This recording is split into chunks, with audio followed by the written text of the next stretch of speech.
Hey guys, this is the Unemployed Historian coming to you from the secret lair of my friend and fellow blogger, The Awkward Gamer.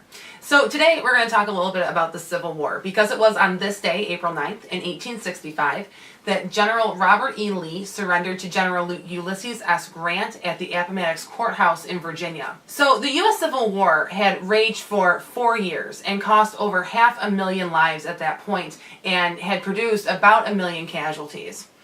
So shortly after the election of Abraham Lincoln in November of 1860, in December of 1860, South Carolina seceded from the Union, followed shortly thereafter by 6 other Deep South states: Mississippi, Alabama, Louisiana, Texas, Florida, all of those super Deep South states with really low literacy rates. There's a quick word on revisionist history that's needed here, and that is that revisionist history is a very good thing. It's very positive to the field of history. It brings us new insights, new perspectives, stories that would have previously been lost to history without it.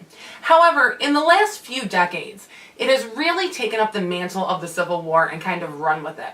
And what we have gotten out of this at this point is this idea that the Civil War wasn't really about slavery, which is complete fucking bullshit. The Civil War was absolutely about slavery. Now, revisionist history doesn't get it completely wrong. There were absolutely economic differences between the North and the South. They really were two separate nations at that time. For example, the South had over 85% of the nation's large farms. It had the lower literacy rate. The North had 92% of our heavy industry. They also had the most educated population. They had the highest earners in the nation at the time. So there really was a large divide here. However, this would have all amounted to regional differences, fights in Congress, things like that.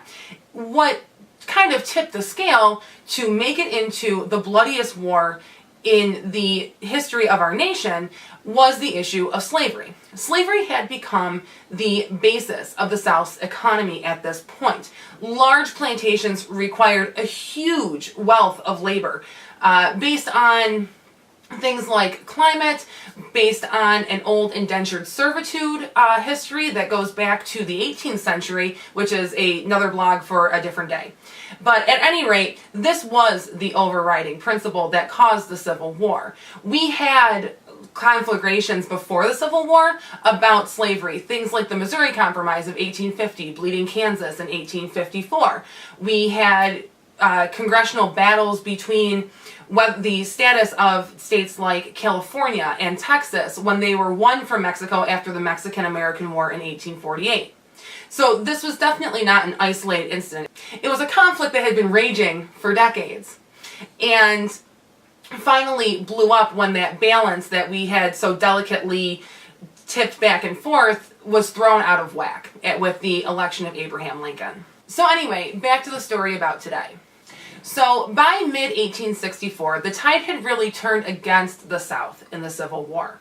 The Confederacy was all but bankrupt at this point. Their supply of troops was starting to dwindle. Their supply of other material needed was starting to dwindle. Sherman's March to the Sea had completely devastated the surrounding areas, the civilian population, farms, things of that nature.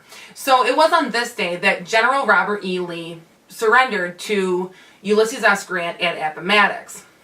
This did not, however, end the Civil War, as most people think. It's also pretty much what we've been taught in high school, but it's not necessarily true. The Army of Northern Virginia, which is what General Lee had control over at the time, they surrendered on this day.